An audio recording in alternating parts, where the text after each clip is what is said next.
수업 시작하겠습니다. 반갑습니다. 자, 오늘 228페이지부터 보겠습니다.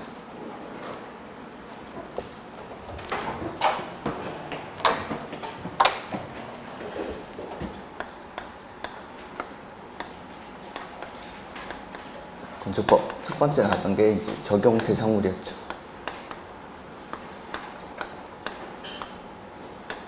그래서 건축법은 첫 번째 대지에 건축법을 적용하고, 두 번째는 건물, 그 다음에 세 번째는 건물에 설치하는 일부 설비들, 그 다음에 네 번째는 각종 공작물들이 있죠. 그 다음에 두 번째는 어떤 행위를 할 때 건축법을 적용할지 해서 적용 행위가 나옵니다. 첫 번째는 건축할 때 건축법을 적용을 하고, 두 번째는 대수선, 그 다음에 세 번째는 용도 변경, 이러한 행위들을 할 때 건축법을 적용하게 되죠.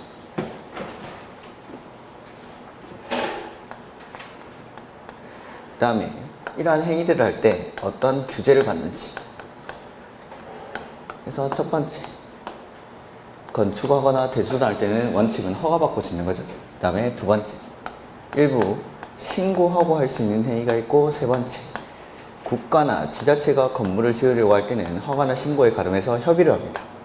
네 번째, 그 다음에 가설건축물에는 허가받고 짓는 가설건축물이 있고, 신고하고 짓는 가설건축물이 있고, 그 다음에 다섯 번째는 건물을 짓고 나서 건물을 쓰기 전에는 사용 승인에 관한 규정을 받고, 사용 승인을 받고 건물을 쓰게 되죠. 그 다음에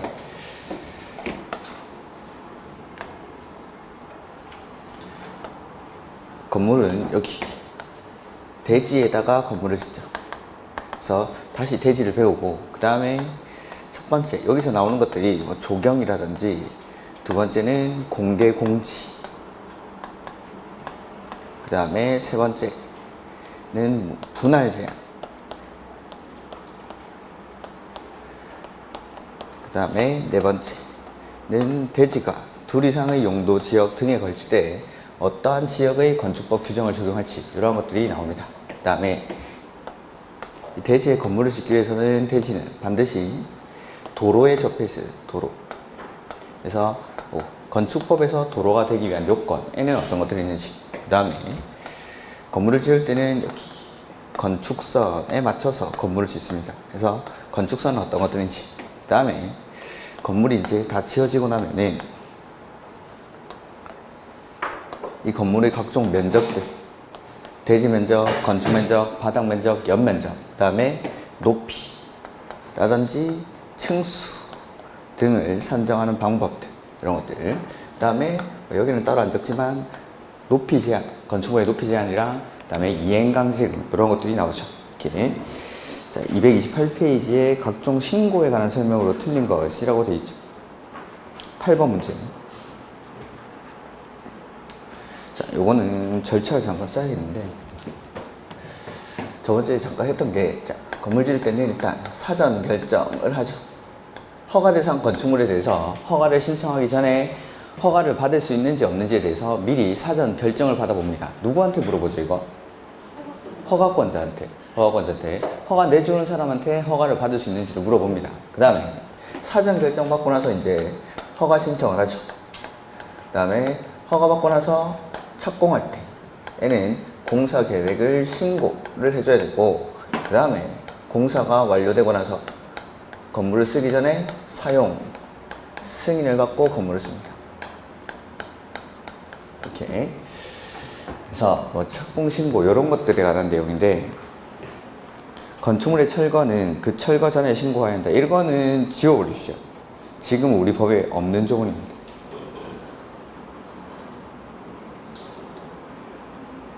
그 다음에 가설건축물의 경우 공사 착수 전까지 축조 신고를 해야 한다. 이것도 확실하게 맞는 지문은 아닌데, 그 다음에 3번에 일반 건축물의 착공 신고는 공사 착수 전까지 신고하면 된다. 이런 것들인데, 요거 착공 신고죠. 착공 신고의 대상이 되는 건물은 세 가지가 있습니다.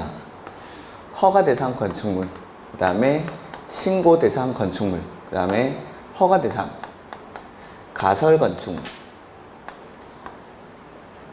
이 세 가지는 착공 신고를 해야 됩니다. 그러니까 여기 빠져 있는 것들 써보면은 신고 대상 건축물, 신고 대상 가설 건축물. 요거는 착공 신고를 따로 하지 않죠. 착공하기 전에 축조 신고를 해야 한다. 그게 2번 지문. 가설 건축물의 경우에는 착수 전까지 축조 신고를 해야 한다. 이거는 신고 대상 가설 건축물. 허가 대상 가설 건축물은 요거 착공 신고를 또 합니다. 허가 받고 나서 착공 신고를 또 해야 됩니다. 그래서 신고 대상 가설 건축물은 착공 전까지 축조 신고를 합니다. 그 다음에 협의 대상 건축물은 국가나 지자체가 건물 지을 때는 이 허가나 신고에 가름해서 협의를 하는데, 이 협의 대상 건축물에 대해서는 착공 신고를 따로 하지 않습니다. 그 다음에 이 세 가지 허가 대상 건축물, 신고 대상 건축물, 허가 대상 가설 건축물의 공사를 완료하고 나면은 사용 승인을 받는 것. 그래서 사용 승인을 받는 대상도 저 세 가지입니다. 허가 대상 건축물, 신고 대상 건축물, 허가 대상 가설 건축물. 자, 신고 대상 가설 건축물은 따로 사용 승인을 받지 않고 그냥 쓰면 됩니다. 그 다음에 협의 대상 건축물은 공사 다 끝나고 나면 혹시 뭐 한다고 했습니까, 이거? 통보하고 사용하면 됩니다. 그래서 사용 승인에 관한 규정을 준용하지 않습니다. 이렇게. 그래서 뭐 일반 건축물의 착공 신고는 착수 전까지 신고하면 된다. 뭐 이렇게 3번에 돼 있고, 그 다음에 변경되는 부분의 높이가 10m 이하이거나 전체 높이 10분의 1 이하의 경우라면 사용 승인 시 일괄 신고를 할 수 있다. 이런 것들은 조금 어려운 지문인데 1m입니다. 1m.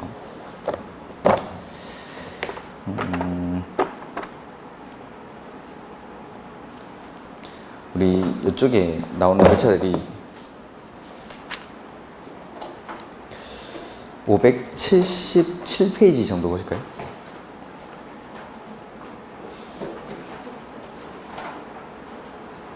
(577페이지)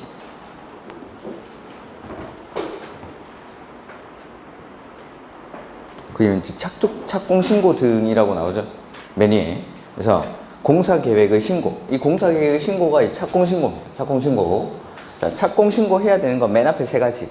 건축 허가 규정, 건축 신고 규정 또는 허가 대상 가설 건축물. 그러니까 허가 대상 건축물, 신고 대상 건축물, 그 다음에 허가 대상 가설 건축물, 이 세 가지가 요 착공 신고의 대상입니다. 그러니까 나머지들은 착공 신고를 하지 않습니다. 그 다음에 뭐 감리자 이런 것들은 보지 마시고, 지금 나오는 것들은 어디 나오는 거냐면 중간에 그 쭉 보실 필요 없습니다. 감리자 이런 것들은 시험에 나올 가능성이 극히 낮기 때문에 아예 빼버릴 거고. 584페이지 보실까요? 584페이지.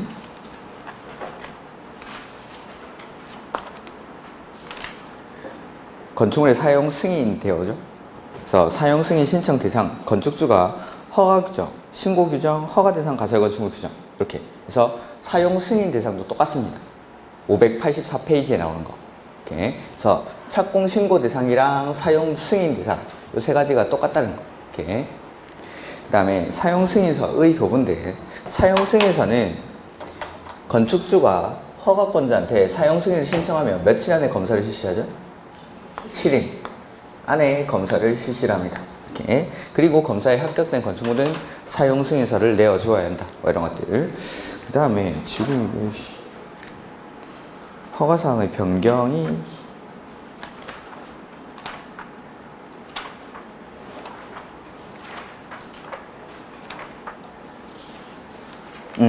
556페이지 보실까요? 지금 나와 있는 거 이게 어떤 거냐면은 556페이지.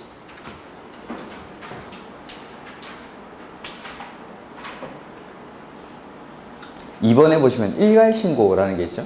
자, 원래는 허가받은 거 변경할 때 허가받고 뭐 신고하고 해야 되는데, 아주 경미한 것들이 바뀌었을 때는 사용 승인을 신청할 때 같이 사용 승인을 신청하면서 일괄 신고를 할 수가 있습니다.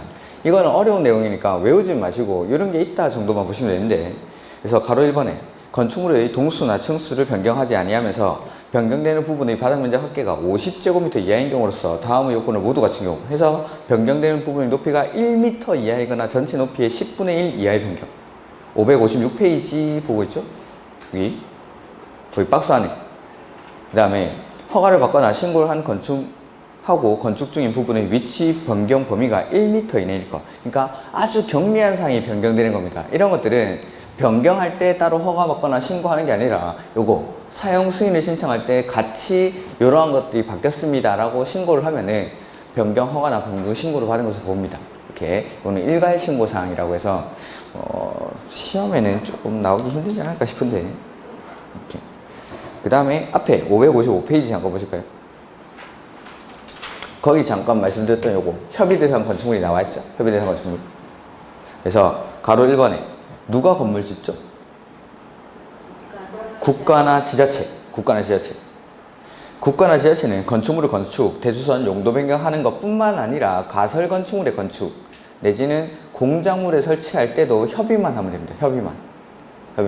건축물의 건축뿐만 아니라 뭐 대수선, 용도 변경, 그 다음에 가설 건축물의 건축뿐만 아니라 공작물의 설치 이런 것들도 싹 다 협의합니다. 그 다음에 이 협의한 건축물에 대해서는 사용 승인을 준용하지 않고 가로 3번에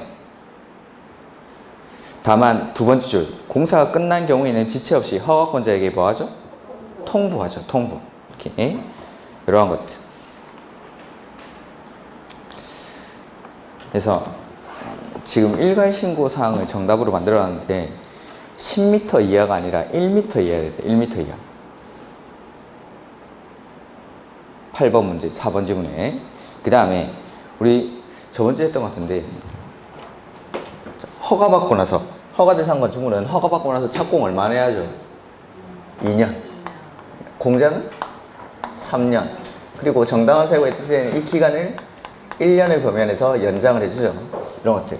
근데 신고대상 건축물은 신고하고 나서 1년 안에 착공 신고를 해야 됩니다. 자, 허가대상 건축물 2년 안에 착공 안 하면 허가 어떻게 하죠? 취소하여야 한다. 필요적 취소 사유. 그래서 허가를 반드시 취소해야 되는 경우가 첫 번째, 착공 의무 기간에 착공 안 했을 때. 두 번째는 공사 완료가 불가능할 때. 세 번째, 착공 신고 전에 경공매 등으로 대지 소유권을 상실한 때부터 6개월이 경과했는데도 착공이 불가능하다고 판단될 때에는 허가를 취소하여야 한다. 필요적 취소 사유. 그 다음에 신고하고 나서 1년 안에 착공 신고를 안 하면 신고의 효력이 상실됩니다. 요거는 신고의 효력이 상실된다. 그래서 건축 신고를 한 자가 신고일부터 1년 이내 공사에 착수하지 않으면 그 신고의 효력은 없어진다. 이거 맞죠? 허가는 2년 안에 착공 안 하면은 허가를 취소하여야 한다는데 신고는 1년 안에 착공 신고 안 하면은 신고의 효력이 상실된다. 이렇게 시료됩니다. 그 다음에 9번 문제 보시면은 건축법령상 다른 법령의 인허가 등의 의제 및 사용 승인에 관한 설명으로 틀린 것. 건축주가 사전결정 통지를 받은 경우에는 국계법에 따른 개발행위 허가를 받은 건도. 사전결정 받았을 때 의제되는 게 4가지가 있었습니다. 기억이 안 나실 것 같으니까 다시 한번 찾아보죠. 되게 힘이 없으신 뉴스에 보니까 코로나 우울증 이런 것도 있다던데 보면은 사전결정 도대체 어디 있던 거야?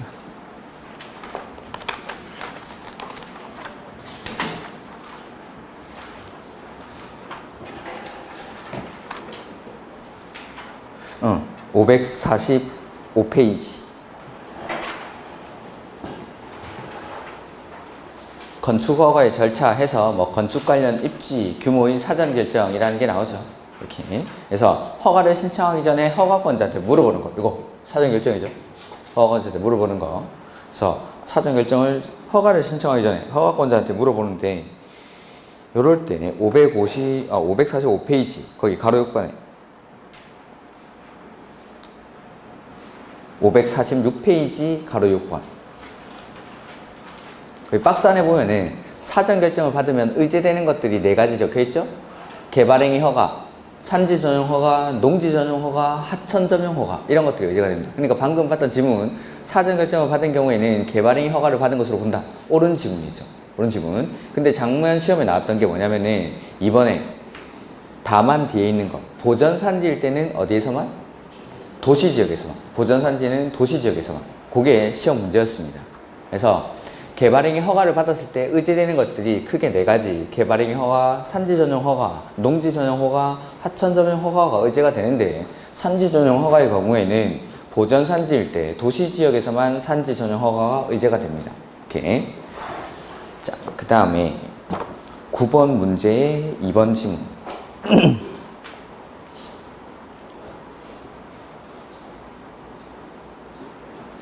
허가권자는 건축 허가를 받은 자가 착공 신고 전에 경공매 등으로 건축주가 대지의 소유권을 상실한 때부터 6개월이 경과한 이후에 공사의 착수가 불가능하다고 판단되는 경우에는 허가를 취소해야 됩니까? 할 수 있습니까? 화이팅! 방금 했던 거. 자, 허가 받고 나서 2년 안에 착공 안 할 때 허가를 취소해야 한다. 그 다음에 착공은 했는데 공사 완료가 불가능할 때에도 허가를 취소해야 한다. 그 다음에 세 번째, 착공 신고 전에 경공매 등으로 대지의 소유권을 상실한 때부터 6개월이 경과했는데도 착공이 불가능하다고 판단될 때는 허가를 취소하여야 한다. 이런 거죠. 이렇게. 그 다음에 정당 사유가 있다고 인정되면 이거는 2년, 3년 안에 1년을 연장한다고 해놔야 되는데 일단 그 뒤에 거 정당한 사유가 있다고 인정되면 이건 지워버립시오. 허가를 취소해야 한다. 그래서 그 다음에 3번 건축주가 사용 승인을 받은 경우에는 국계법에 따른 개발행위의 준공검사를 받은 것으로 본다. 네, 사용 승인을 받으면은 개발행위 준공검사를 받은 것으로 본다라는 거. 그 다음에 4번 허가권자는 사용 승인을 신청받은 경우에는 반드시 7일 내에 사용 승인서를 발급하여 사용할 수 있도록 해야 한다. 자, 이건 무슨 말이냐면 이게 틀렸다라고 되어 있는데 여기 7일이라고 되어 있죠? 사용 승인 7일. 자, 건축주가 공사를 완료하고 나서 허가권자에게 사용 승인을 신청합니다. 그러면은 신청을 받은 허가권자는 7일 안에 사용 승인을 내어주기 위한 검사를 실시합니다. 즉, 7일 안에 사용 승인서를 반드시 교부해야 된다가 아니라 7일이라는 거는 허가권자가 사용 승인 신청을 받으면은 사용 승인서를 내어주기 위한 검사를 실시하는 기간이 7일. 이렇게 해서 그래서 뭐 틀린 걸로 돼 있고. 그 다음에 임시 사용 승인 기간은 2년 이내로 한다라고 돼 있죠. 이거 근데 연장됩니까? 네. 2년 이내로 하고 연장이 가능합니다. 안방공사라든가 공사기간이 긴 건축물에 대해서는 연장할 수 있습니다. 따로 얼마를 연장할 수 있다 이런 건 없습니다. 그냥 임시 사용 승인 기간은 2년 이내로 하는데 연장할 수 있다. 해서 자, 사용 승인 받은 후가 아니면 건물을 쓸 수 없는 게 원칙인데 예외적으로 임시 사용 승인을 받은 경우에는 사용을 할 수 있습니다. 그래서 원칙은 사용 승인 안 받으면 건물을 사용할 수 없는데 사용 승인을 받지 않더라도 건물을 사용할 수 있는 경우가 첫 번째는 법령에서 정한 기간 안에 사용 승인서를 교부하지 않은 경우.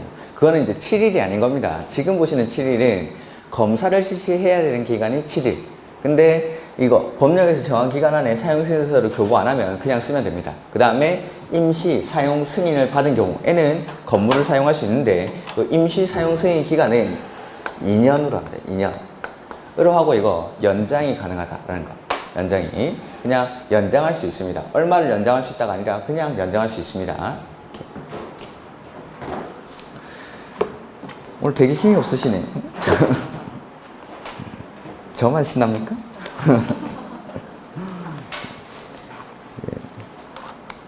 저도 이걸 막 빨리 찾아드리고 싶은데 너무 책의 순서가 제가 보는 책이랑 달라가지고 584페이지 보시면 나오죠. 585, 584 뭐 이런 데.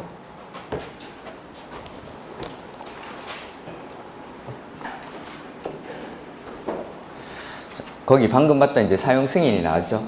그 다음에 임시 사용 승인은 585페이지. 건축주는 585페이지 맨 밑에 나오죠.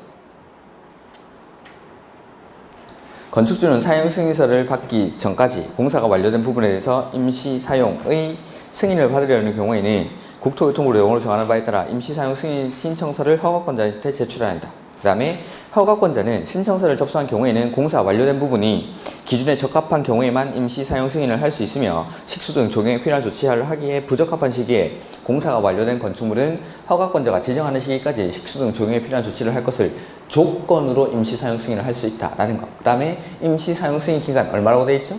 2년. 이거 연장됩니까? 네, 맨 끝에 연장할 수 있다. 밑줄도 쳐드렸던 것 같은데 제 책에 밑줄이 돼 있으면 아마 쳐드렸겠죠. 이렇게, 이런 것들.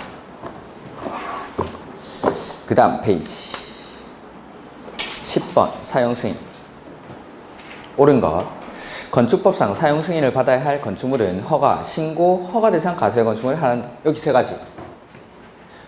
착공 신고 대상과 사용 승인 대상이 동일하다고 했죠. 그래서 허가 대상 건축물, 신고 대상 건축물, 허가 대상 가설 건축물 이 세 가지가 착공 신고 대상이자 사용 승인의 대상입니다.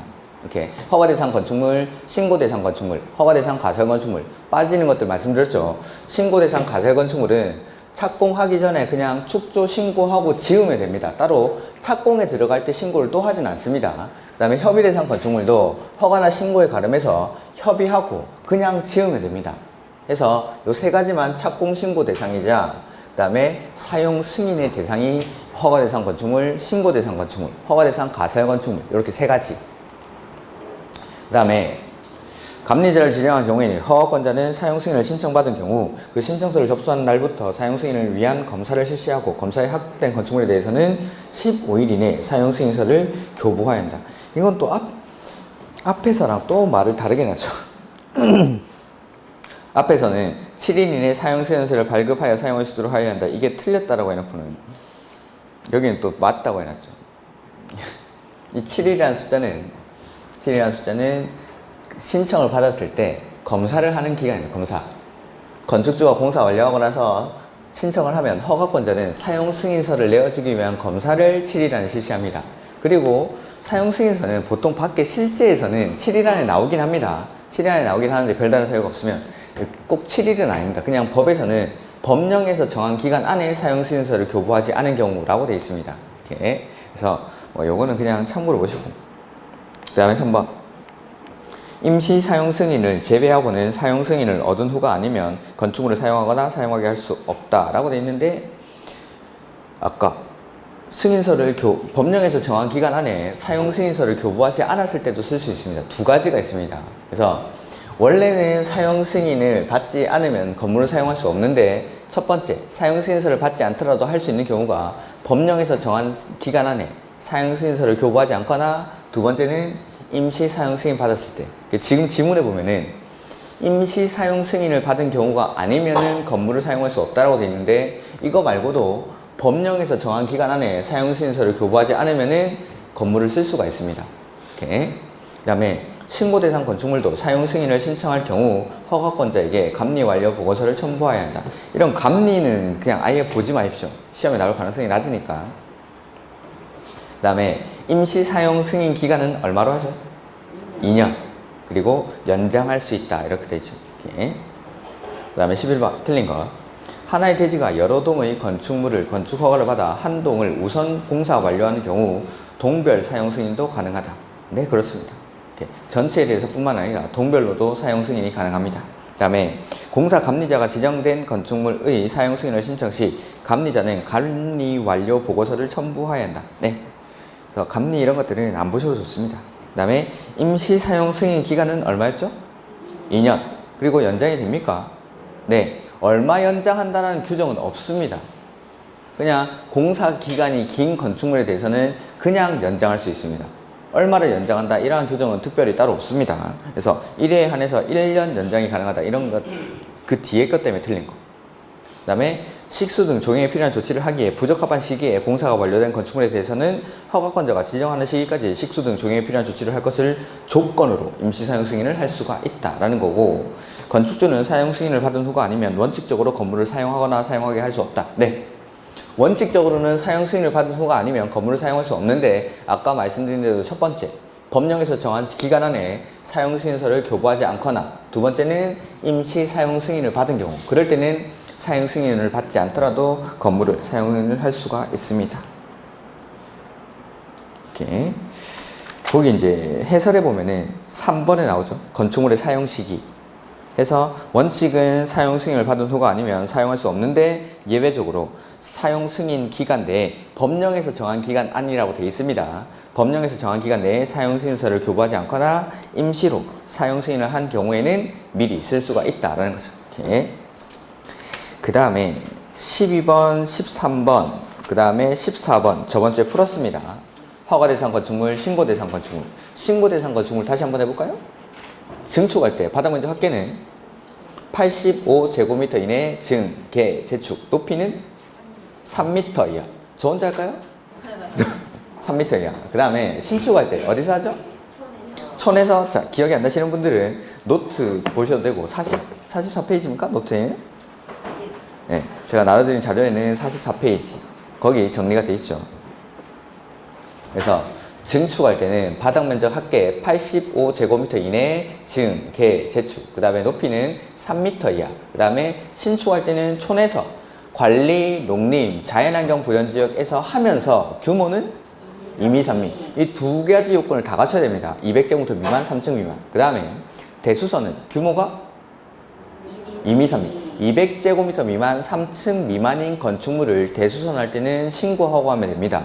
그 다음에 그 규모가 아니더라도 어떤 대수선? 수선에 해당하는 대수선은 그냥 신고하고 할 수 있죠. 그 다음에 표준 설계도서 그런 건 됐고, 공장은 무슨 공장이죠? 오이공장. 그래서 공업지역, 지구 단위 계획구역, 산업단지 안의 공장으로서 500제곱미터 이하, 2층 이하. 그 다음에 그 밖에 소형 건축물로서 연면적 합계가 일반적인 건축물은 100제곱미터 이하, 창고는 200, 축사나 작물 재배사는 400. 근데 창고, 축사, 작물 재배사는 읍 면지역에서 건축할 때 신고하고 할 수 있죠. 이것들. 이게 이제 신고 대상 건축물. 그 다음에 15번 문제. 이거는 제가 프린트로 한번 나눠 드린 적이 있습니다. 건축물의, 자, 용도 변경이 지금부터 나오는데, 건물의 종류를 크게 나눠보면은 일단 9개의 시설군으로 구분하고, 이걸 다시 29개의 용도군으로 분류를 하고, 이 용도군들, 29개의 용도군들마다 해당하는 건물의 종류들이 있죠. 네? 이 건물의 종류를 비슷비슷한 것들 묶어가지고 정리하시라고 제가 프린트를 한번 나눠드린 적이 있습니다. 자, 235페이지. 2종 근린 생활시설에 해당하는 것이라고 되어 있죠. 그래서 미용원 이런 것들은 일종 근생입니다. 일종 근생. 그 제가 나눴던 프린트에는 안마, 원, 조산, 원, 산후, 조리, 원, 의, 원, 한의, 원,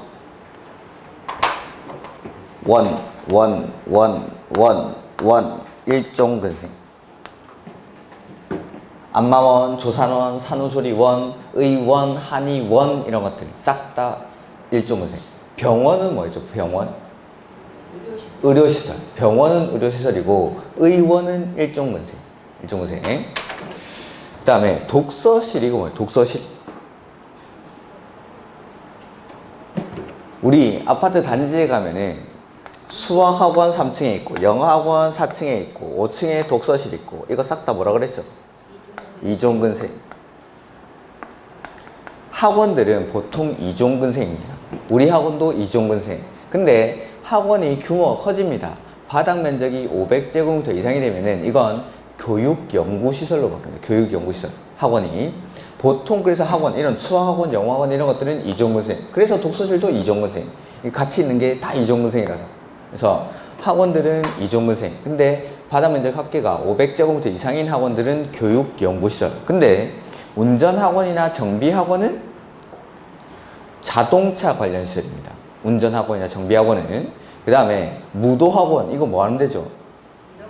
춤추는데. 그렇죠. 그런 거 기억나죠? 춤추는데 재밌으니까 미락시설. 이런 것만 기억나고.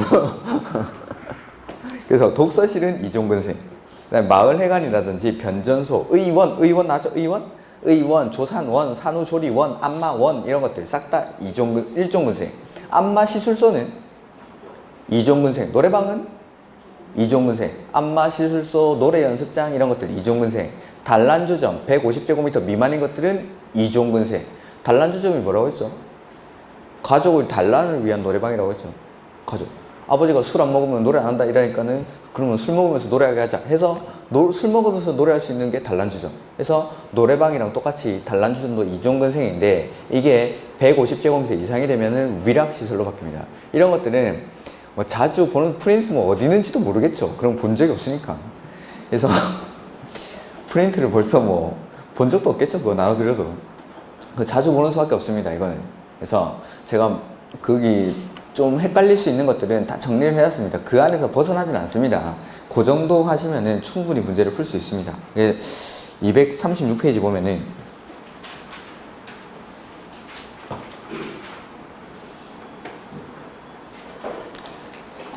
건축법에서 단독주택에는 4가지가 있죠. 단독, 다중, 다가구, 공관. 공동주택에는 아파트, 연립, 다세대, 기숙사 이렇게. 근데 주택법에 가면 한 개씩 빠져야 되죠. 공간이랑 기숙사 이렇게. 그다음에 일종근색, 이용원, 미용원, 의원, 치과의원, 침술원, 조산원, 산후조리원 이런 것들 싹 다 일종근색. 그 다음에 공중에 제일 작은 공 탁구공이라고 하죠. 탁구공은 1종. 근데 테니스공, 당구공, 볼링공 싹 다 2종근색 500제곱미터 미만인 것. 근데 이게 규모가 커지죠. 그러면 운동시설 아마 1번에 정리가 되어 있을 겁니다. 제가 나눠드린 프린트에 1번에. 그래서 공중에 제일 작은 탁구공은 1종근색. 근데 나머지 당구공, 볼리공 이런 것들, 나머지 공들, 테니스공, 골프 연습장 이런 것들 다 2종근색. 이렇게. 근데 이게 500제곱미터 이상이 되면은 운동시설로 바뀝니다. 이렇게. 그 다음에 2종근색 일반 음식점. 그 다음에 단란주점이 150제곱미터 미만인 것들은 2종근색. 근데 이게 규모가 커지면은 위락시설입니다. 그 다음에 노래연습장, 다중생활시설. 이건 뭐죠? 고시원. 그래서 다중생활시설, 고시원이 500제곱미터 미만이면은 2종근색. 근데 500제곱미터 이상이 되면 이거 숙박시설이 된다고. 숙박시설. 이거 싹 다 정리가 되어 있습니다. 거기. 그 다음에 위락시설. 단란주점이 150제곱미터 미만인 것들은 2종근생인데 규모가 커지면 위락시설로 바뀝니다. 그 다음에 주점영어소, 무도장, 무도학원. 재밌죠? 위락시설. 그 다음에 안마시술소는 2종근생. 안마시술소는 2종근생. 안마원은 1종근생. 그 다음에 숙박시설. 뭐 호텔, 여관, 여인숙, 휴양 콘도미니엄, 가족 호텔, 전통 호텔, 다중생활시설인데 500제곱미터 이상인 것. 고시원이 500제곱미터 이상이 되면 숙박시설. 500제곱미터 미만일 때는 2종근생. 그 다음에 오피스텔은 뭐라고 했죠? 오피스텔? 업무시설. 유스호스텔은 아마 14번쯤에 정리가 됐을 텐데 제가 나눠드린 프린트에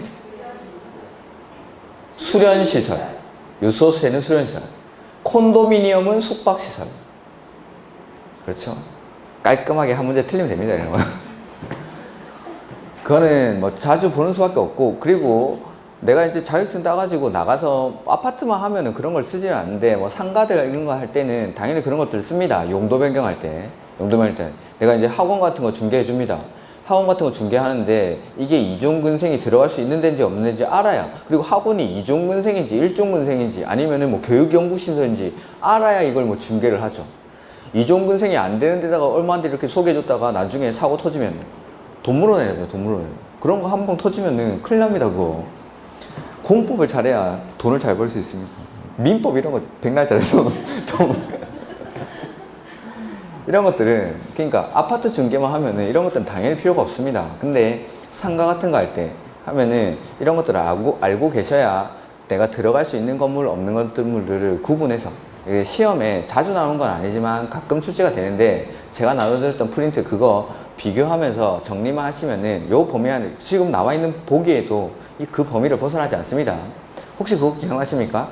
자동차 극장은 영화 보러 가는 데입니까? 시로 가는 데입니까?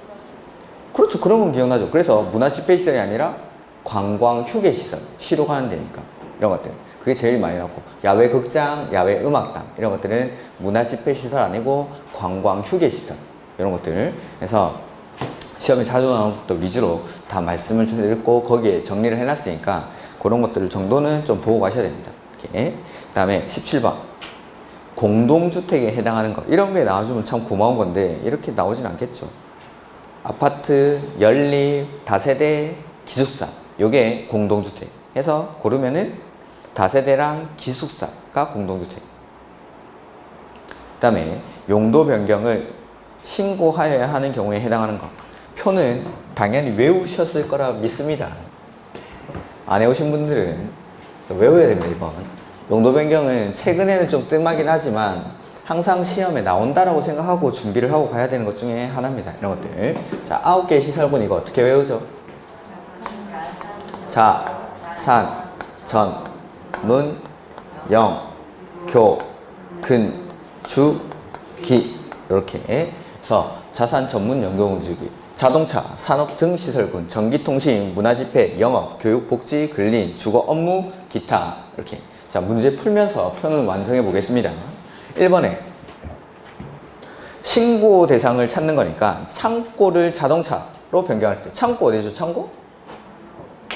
창고? 여기. 자, 요거 한번 해보면 운수, 공장, 창고에 가죠. 그럼 거기 뭐가 있죠? 자원순환 관련 시설이 있습니다. 이게 밟으면 위험한데 밟아서 묘지에 가서 장례를 치렀다. 그렇죠. 그 다음에 자동차는 자동차 있죠. 올라가니까 창고에서 자동차로 바뀌니까 허가. 그 다음에 운동을 운수로 바꿉니다. 운동 어디죠? 운동? 다, 판, 운수. 다, 판, 운수. 여기 운. 이게 운동시설. 그 다음에 운수시설로 올라가죠? 허가. 그 다음에 숙박을 공동으로. 숙박 어디죠? 숙박? 다판 운숙. 여기 숙. 그 다음에 뭘로 바꾸지? 공동주택. 여기 주거 업무에 단, 공, 업고. 단고 업고. 여기 공동주택. 단독주택, 공동주택, 업무시설, 교정, 군사시설. 이렇게 내려오니까 이게 신고. 2종 근생을 1종 근생으로 용도 변경. 2종 근생이랑 1종 근생은 여기 근에 있죠? 1종, 2종. 1종, 2종 근생 상호간의 용도 변경할 때는 그냥 하면 됩니다. 그냥. 보통 다른 데서 뭐 다중생활시설 이런 것들을 판매시설로 바꿉니다. 어떻게 하죠? 기재사항 변경 신청. 변경 신청. 자, 올라갈 때는 뭐 하죠? 허가. 내려갈 때는 신고. 같은 줄에서 바뀌면 기재사항 변경 신청. 근데 1종 근생, 2종 근생 이런 것들은 같은 줄에서 바뀌긴 하는데 이거는 그냥 해도 된다는 거. 이거는. 그 다음에 그냥 하는 게 또 하나 더 있죠. 같은 용도군 안에서 바뀔 때. 즉 제가 예를 이렇게 들었어요. 교회에서 절로 바뀝니다. 교회 뭐죠? 종교시설. 종교시설 어디 있죠? 여기 문, 종, 위, 관 이렇게. 그래서 종교시설인데 바꾸고 나서도 종교시설이죠. 이럴 때는 그냥 같은 종교시설 안에서 바뀌니까. 근데 같은 문화집회시설군. 자, 문화집회시설을 종교시설로 바꿉니다. 이럴 때는 기재사항 변경 신청. 같은 줄에서 시설, 같은 시설군 안에서 바뀔 때는 기재사항 변경 신청. 자, 대장을 떼보면은 우리 건축물 대장에는 29개의 용도가 써져 있습니다. 이것 중에 하나가 써져 있습니다. 자, 나이트클럽이었는데 이걸 교회로 바꿉니다. 그러면은 나이트클럽일 때는 여기 위락시설이라고 써져 있었겠죠? 근데 교회로 바꾸면은 그 기재사항을 종교시설로 바꿔줘야 되는 겁니다. 근데 자, 교회였는데 이걸 절로 바꿉니다. 교회일 때 뭐라고 써져 있죠? 종교시설.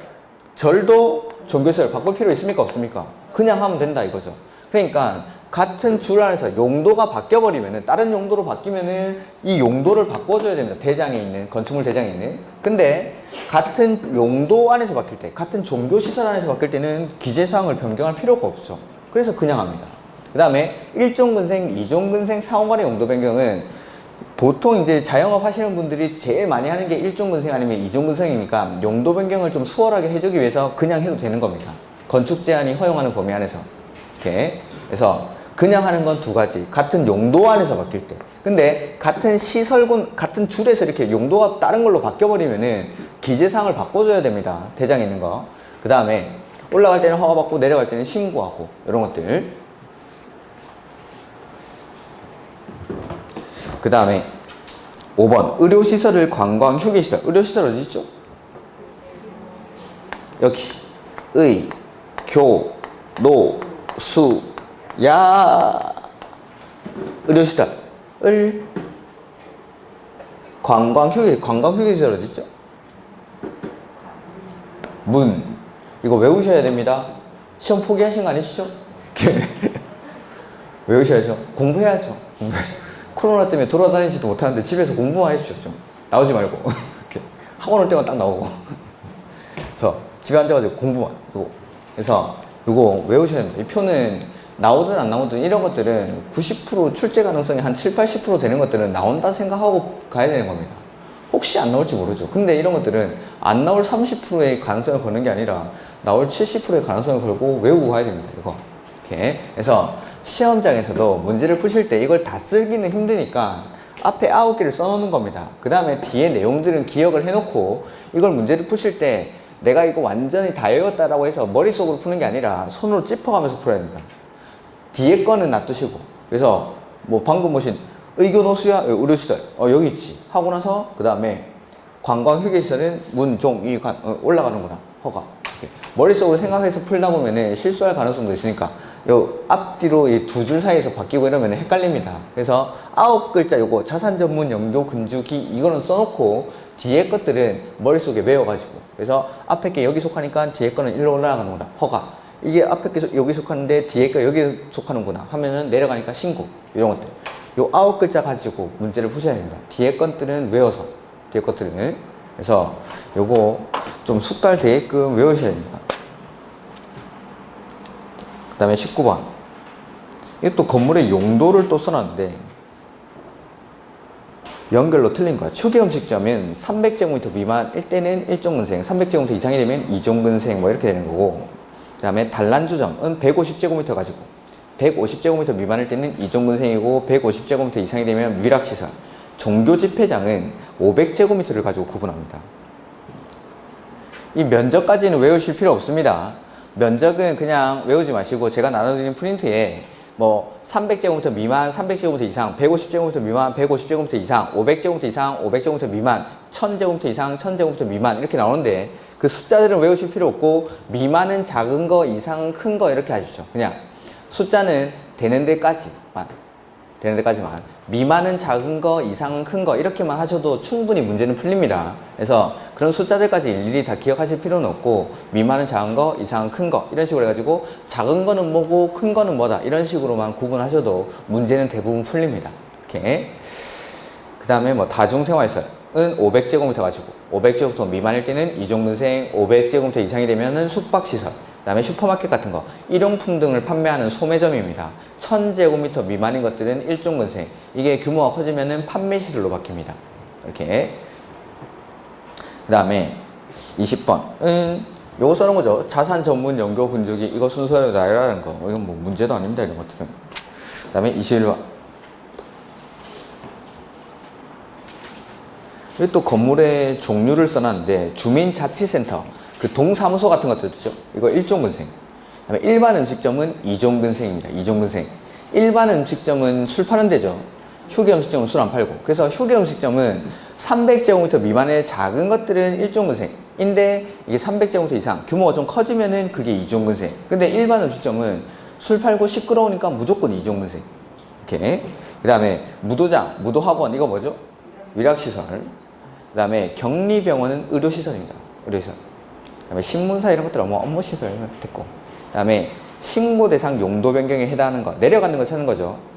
지금 빨리 직접 해보시죠. 문제는 또 안 풀어오셨겠죠.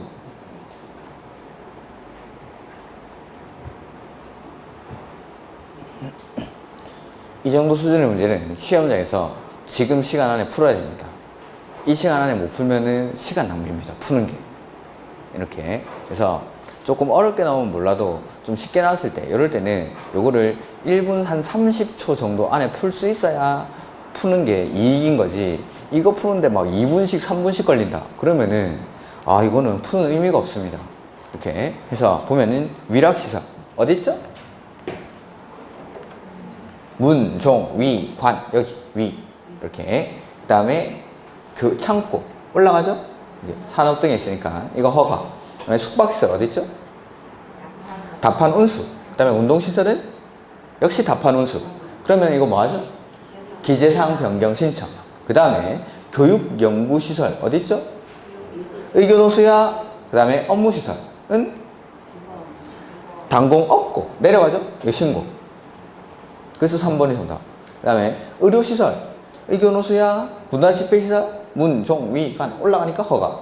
그 다음에 종교시설 문종위간에서 관광휴게시설 답. 아이고 관광휴게시설 같은 줄. 이거 기재사항 변경 신청. 이렇게 해서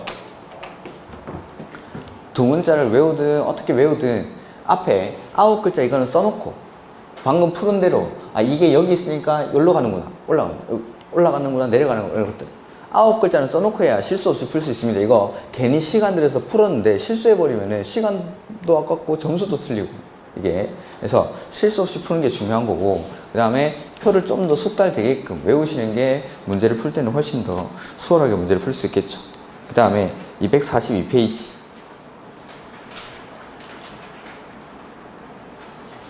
용도 변경에 관한 설명으로 옳은 것. 올라갈 때는 허가받고 내려갈 때는 신고하고 같은 시설군 안에서 바뀔 때는 대장의 기재사항 변경 신청. 그 다음에 이 대장의 기재사항 변경 신청조차 필요가 없는 게 같은 용도 안에서 바뀔 때. 그 다음에 1종근생, 2종근생, 상호간의 용도 변경. 이럴 때는 대장의 기재사항 변경 신청이 필요가 없죠. 그 다음에 자 준용복귀에 관련된 규정인데 허가 대상이든 신고 대상이든 즉 올라가든 내려가든 간에 용도 변경하는 부분의 바닥 면적 합계가 100제곱미터 이상입니다. 어떠한 규정을 준용하죠? 사용 승인에 관한 규정을 준용합니다. 책을 보죠.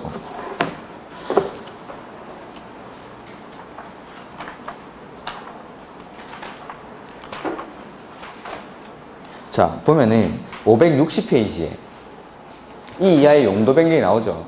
방금 우리가 봤던 무도학원은 위락시설이고 그게 560페이지부터 568페이지까지 쭉 나와있죠.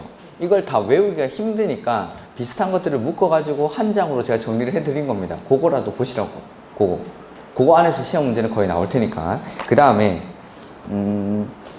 568페이지 허가 대상, 신고 대상. 그래서 올라갈 때 허가, 내려갈 때 신고. 그 다음에 같은 시설군 안에서 바뀔 때는 대장의 기재사항 변경 신청. 그 다음에 570페이지. 사용 승인 규정 등의 준용이 나오죠. 자, 허가 대상이 허가나 신고 대상인 경우로서 즉 올라가든지 내려가든지 간에 용도 변경하는 부분의 바닥 면적 합계가 얼마? 100제곱미터 이상이죠. 이럴 때는 공사 끝나고 나서 건물 그냥 쓰면 안 되고 사용 승인 받고 써야 됩니다. 다만 용도 변경하는 부분의 바닥 면적 합계가 500제곱미터 미만으로서 대수선에 해당하는 공사를 수반하지 아니하는 경우에는 그러하지 아니하다. 이렇게. 그 다음에 허가 대상으로서 올라가는 경우죠. 그 부분의 용도 변경하는 부분의 바닥 면적 합계가 500제곱미터 이상. 일때에는 뭐에 관한 규정을 준용하죠? 건축사 설계에 관한 규정을 준용합니다. 이렇게. 다시. 허가 대상이든 신고 대상이든 간에 용도 변경하는 부분의 바닥 면적 합계가 100제곱미터 이상일 때는 사용 승인에 관한 규정을 준용합니다. 다만 용도 변경하는 부분의 바닥 면적 합계가 500제곱미터 미만인 경우로서 대수선에 해당하는 공사를 수반하지 아니하는 경우에는 그러하지 아니하다. 그 다음에 허가 대상 올라가는 경우로서 용도 변경하는 부분의 바닥 면적 합계가 500제곱미터 이상일 때 위험한 걸로 바뀌는데 면적도 크죠. 그럴 때는 건축사가 반드시 설계를 해야 됩니다. 건축사 설계에 관한 규정을 준용한다. 이런 것들을. 그 다음에 그 밑에 참고해서 건축 허가나 건축준 1번에 건축준은 건축물의 용도를 복수로 하여 허가, 신고, 용도 변경 허가, 신고 또는 건축물 대장 기재 내용 변경 신청을 할 수 있다. 즉 아까 대장의 건축물의 용도를 쓴다라고 했죠. 그 두 개 쓸 수 있습니까? 네, 복수 용도로 할 수가 있습니다. 복수 용도로. 용도를 두 개를 쓸 수가 있습니다. 건축 허가를 하거나 건축 허가를 신청하거나 신고하거나 아니면은 이런 것들 용도 변경할 것 때 이럴 때 용도를 두 가지를 쓸 수가 있다는 거 복수 용도를 인정을 합니다. 이렇게. 그래서 23번 문제 보면은 옳은 것 건축물의 용도를 변경하려는 자는 원칙적으로 누구한테 허가나 신고를 하죠? 시장, 군수, 구청장. 시장, 군수, 구청장. 다음에 400제곱미터의 다중생활시설을 여관으로 용도 변경하고자 할 때에는 허가를 받아야 된다. 다중생활시설 400제곱미터니까 이종근생이죠. 근데 이종근생인 다중생활시설 이거 어디 있죠? 다, 판, 운수의 다가 다중생활시설입니다. 이 원래 다중생활시설 500제곱미터 미만인 것들은 이종근생이죠. 근데 이 이종근생 중에 다중생활시설에서는 인명사고 같은 게 많이 일어나다 보니까 제가 이거 기본 강의 설명할 때 다 말했습니다. 인명사고 같은 게 많이 나가지고 용도 변경을 어렵게 하기 위해서 이종근생 중에 다중생활시설만 영업시설군으로 올려놨습니다. 여기 다가 다중생활시설. 이걸 여관으로 숙박시설로 용도 변경하죠. 이럴 때는 허가를 받아야 된다? 아니죠. 같은 시설군 안에서 바뀌지요. 허가를 받는 것이 아니다. 영업시설군이니까 대장의 기재사항 변경 신청을 하면 되겠죠. 그 다음에 의료시설 어디 있죠? 의료시설. 그 다음에 단독주택 밑에 있죠? 신고. 그 다음에 시설군 중 같은 시설군에 해당하는 건축물의 용도 변경은 같은 시설군에 속하면 기재사항 변경 신청. 그 다음에 오피스텔 뭐라고 했죠? 업무시설. 오피스텔은 업무시설. 근데 유소호스텔은 수련시설. 자, 업무시설에서 수련시설로 바뀌죠? 이거 눈 뜨고 계시죠? 허가. 그래서 가장 어렵게 나오면은 5번처럼 이 용도군을 주는 것도 아니고 건물의 종류. 그러니까 오피스텔이 업무시설이라는 걸 알고 그 다음에 그 뒤에 뭐였지? 유소호스텔이 수련시설이라는 걸 알고 나서 또 그 뒤에 이게 업무시설에서 수련시설로 바뀔 때는 허가를 받아야 된다는 것까지 알아야 되니까 이중으로 이렇게 거쳐서 오는 거죠. 이렇게 내오면은 이제 어렵죠, 문제가. 그래서 건물의 종류까지도 좀 알고 계셔야 이런 문제들이 나와도 풀 수가 있는 겁니다. 이렇게. 그래서 용도 변경 오니까 대답을 잘 못하시는데 큰일 났네. 시험이 얼마 남았죠? 암기사항들을 지금 건축법이나 주택법 이런 것들은 계속 시간을 좀 투자를 하셔가지고 외우셔야 됩니다. 이건 외운 만큼 점수가 나오는 겁니다. 허가나 건축법이나 주택법 같은 경우에. 이렇게. 그래서 그 용도 변경에 방금 풀었던 23번 아니면 22번 그리고 매 모의고사마다 아마 용도 변경 문제는 한 문제 정도씩은 나와 있을 겁니다. 그런 것들을 내가 한번 혼자서 풀어보십시오. 빠른 시간 안에 풀어보십시오. 외우고 이렇게 표를 외우시고 우리 책에는 지금 23번 문제 요거 빼고 나머지는 너무 문제가 쉬워가지고 뭐 별로 볼 것도 없는데 일단은 용도 변경 문제는 뭐 제가 9, 10월달 문제에도 다 넣어놨을 거니까 그때도 다시 한번 연습을 해보도록 하고 이렇게. 자, 24번 다음 요건을 모두 충족하는 건축물에 해당하는 것.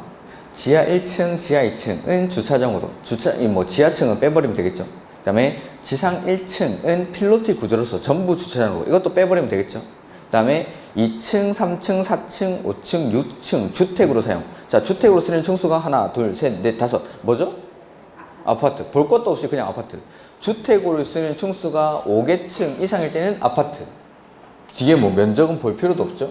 그래서 아파트는 주택으로 쓰이는 층수가 5개층 이상인 것. 그 다음에 연립이나 다세대는 주택으로 쓰이는 층수는 4개층 이하이고 연립은 주택으로 쓰이는 바닥면적 합계가 660을 초과하죠. 근데 다세대는 660제곱미터 이하인 것. 그 다음에 다가구 주택은 주택으로 쓰이는 층수가 3개층 이하이고 주택으로 쓰이는 바닥면적 합계는 660제곱미터 이하이면서 19세대 이하로서 공동주택에 해당하지 않는 것. 그게 다가구 주택. 이런 것들 학개론 시간에도 하셨죠? 했을 거라 믿습니다. 243페이지 25번 갑의 대지 면적이 1000제곱미터에 건폐율이 50%, 용적률이 200%가 적용되는 지역이다. 건폐율과 용적률을 최대로 적용할 경우 이 건축물의 층수는 이라고 되어 있죠. 자, 전에 대지 면적이 지금 1000제곱미터 인데 이 대지에다가 건폐율이 50% 이거 다 쓰면 500제곱미터 까지 지을 수 있죠. 이 500제곱미터씩 똑같이 쌓아 올렸을 때 건물은 대지 면적의 용적률이 200%니까 용적률 연면적은 2000, 대지 면적의 2배만큼을 건물의 용량으로 쓸 수 있죠. 그래서 500, 1000, 1500, 2000 이렇게 하면은 4층 보다 더 높게 지을 수가 있죠.